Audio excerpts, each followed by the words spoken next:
It's very interesting. A couple of days ago, Nadine Dorries came back on the news, and I was reluctant to say something because I seem so constantly be talking about Nadine Dorries. She is an important figure at the moment because she's the Minister for the Digital Culture, Media and Sport. She basically controls the arts, and the arts are in a sorry state. She's also in a position to know, personally, about the nature of reality TV because she's been on two reality TV shows. Now, I think reality TV is a very dangerous medium. It's one that is very attractive to television because it's cheap to make. It's also very engaging for the audience, but it is founded on duplicity. And until we get to grips with that, I think I think there's going to be a lot of problems with it. Why? My main concern is that a system which is founded on a lie encourages the people who are keeping that lie, who are developing that lie, to continue lying and to continue deceiving and to continue manipulating. We need to have some sort of reality exposed in the same way as we do with acting. We know that actors are not telling the truth. We know that they are pretending. And with that knowledge that we all share, the danger is gone. With reality TV, we are pretending that it's real. And the reality TV shows are pretending that it's real, and very few are admitting that it's not. It is a constructed reality. It is often scenes are reshot. Often participants are guided.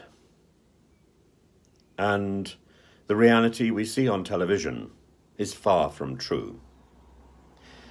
Nadine Dorries was on a program called Tower Block of Commons, and she explained, or she's complained, that some people who were on the show with her were actually paid actors and were not like her, people pulled in off the street.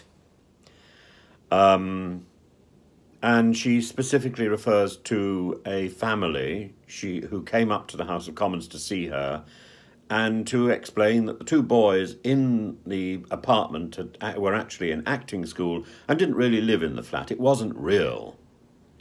She went on to talk about a pharmacist who she visited during the programme, who she said was a paid actress. She was a nightmare, she said. She was a different person when the camera was rolling. It made her feel disgusting. Stop telling lies about me. I'm so impressed to read this about Nadine Dorries. Maybe if she bothers to open my letters, then maybe she will understand some of the things that I'm talking about. It made her feel disgusting. So I think she has a duty, but I don't think her biggest duty is to the people who are on these programs. I think her biggest duty is to the public who watch these programs. And until we can be sure that what we see is what we are getting, we need a sort of health warning. Because people who peddle in deceit continue to peddle in deceit, and this is why. This is the simple truth as to why there is so much. There are so many suicides. There's so much of a health problem connected to appearance on reality TV. I know I've experienced it, and I think I had it good. I didn't have any problems with the show I was on at all. I would very happily do it again. The show was lovely. But the people connected to the show, the people who came in later, the people who had somehow been influenced by the show, who thought that this was the way to behave, this was where the problem lies. And the level of manipulation that occurred following the show was something that I wrote about. I described it 18 months of pure misery. And And then when I was diagnosed with cancer and the tumour was removed, I was told the tumour was about 18 months old, and I am not surprised. Now, a Labour MP, Rupa Hook, has said that she's disappointed that one of her favourite TV shows was fabricated. Oh, for goodness sake, that's a pretty fabricated line as well. But yeah, of course it was fabricated. That is the nature of TV, but we need this to be expressed. We need people to stand up and say this is true. This is what TV is. It's fabrication. There may be an element of truth, but it's not the same element of truth that you get in a courtroom. Channel 4 say that they are surprised. I find that extraordinary. Channel 4 say that they are surprised by Nadine Dorries' claims. And Love Productions that made the Tower Block of Commons are defiant. They talk about genuine contributors, and they say that they feel confident that Nadine Dorries' claims are unfounded. They feel confident. It's not exactly a denial, is it?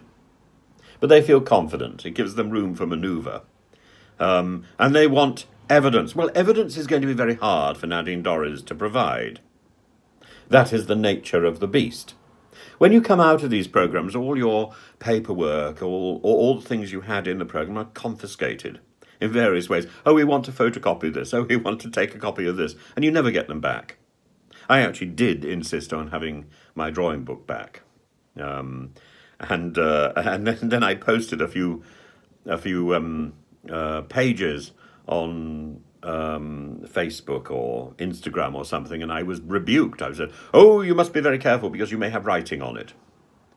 Well, there was writing, but none of it was in English, and none of it was really about the game or the system. Why? Because if people started to compare notes, they would realise that maybe everything was not quite as straightforward as it appeared on the television.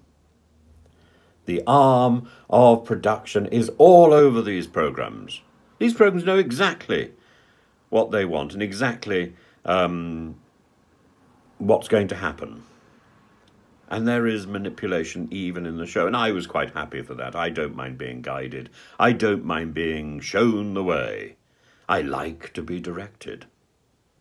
What I don't like is the rest of my life manipulated by people who don't know me. And I'm sure Nadine Dorries has the same opinion, and I wish and I hope that she will now respond to the letters that I've written to her. I will, in fact, write again immediately and draw her attention to the fact that we are now talking about exactly the same issue. Nadine Dorries, if you're watching this, and I suspect you are, it's time to answer me.